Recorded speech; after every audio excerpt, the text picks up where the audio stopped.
The first Tejas Mark 1A aircraft has conducted its low-speed taxi trials yesterday, and it will undertake its first flight this month, and delivery is scheduled for next month.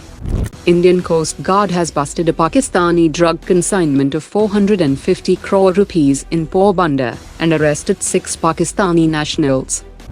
India has cancelled the missile test scheduled for today, for which it had issued a NOTAM for 3,550 kilometers, and it might be rescheduled for a later date.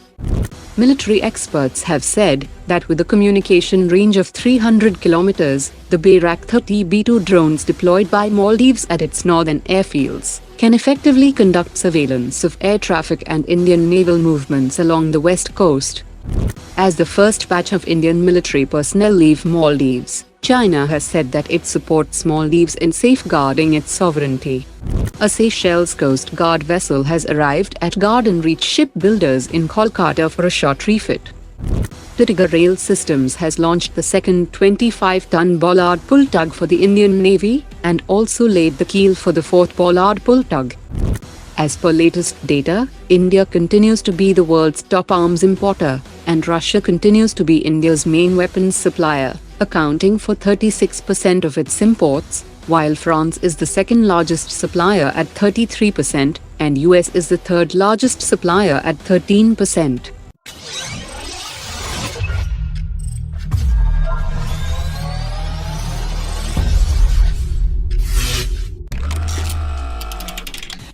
Initial reports suggest that General Electric F404 engine failure caused the Tejas accident yesterday, and the pilot also communicated to the ground station about the engine issue before ejection, and more details would be known after the detailed inquiry is completed, which will delve into the aircraft service records, including a meticulous examination of the engine. The aircraft took part in Bharat Shakti exercise in Pokhran, and the crash happened minutes after taking part in the exercise. After receiving official clearance from the Cabinet Committee on Security, Hindustan Aeronautics is all set to start metal cutting for the AMCA prototypes within the next few months, and the establishment of assembly lines and jigs, as well as setting up the supply chain for the program. The first 5 prototypes as well as 40 AMCA Mark I will be powered by F414 engines, and the $1 billion deal for local production of F414 engine at Hindustan Aeronautics with 80% transfer of technology will take place in July.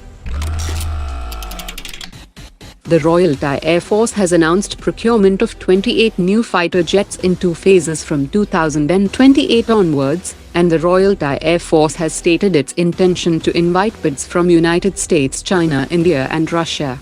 There is a potential limitation on US participation in the aircraft bid process, mainly due to Thailand's prior purchase of submarines from China. While India is mentioned as a potential contender, it's unclear whether India will offer the Tejas Mark 1A or the upcoming Tejas Mark 2, as the Royal Thai Air Force already operates F-16 and Gripen, which may influence their decision towards newer and more advanced options. The DRDO has successfully developed the vapor cycle cooling system of the upgraded UTAM Mark III radar for Super Sukhoi fighter jets. That is designed to manage the heat generated by the AMCA radar, which is crucial for ensuring the proper functioning of the next generation radar. The UTAM Mark III radar will enter testing phase this year, that will provide improved search and track range of over 350 kilometers for the Super Sukhoi. The Indian Air Force Chief has offered assistance to Bangladesh in maintaining its fleet of 8 MiG-29 fighter jets. And this offer comes at a crucial time for the Bangladesh Air Force, as the ongoing Ukraine war has disrupted the supply of spare parts for its Russian-origin aircraft. Bangladesh Air Force also operates Russian Mi-17 helicopters, that are also operated by Indian Air Force in large numbers, and also has the capability to repair and overhaul them in-house at Air Force depots. Today's top 3 comments.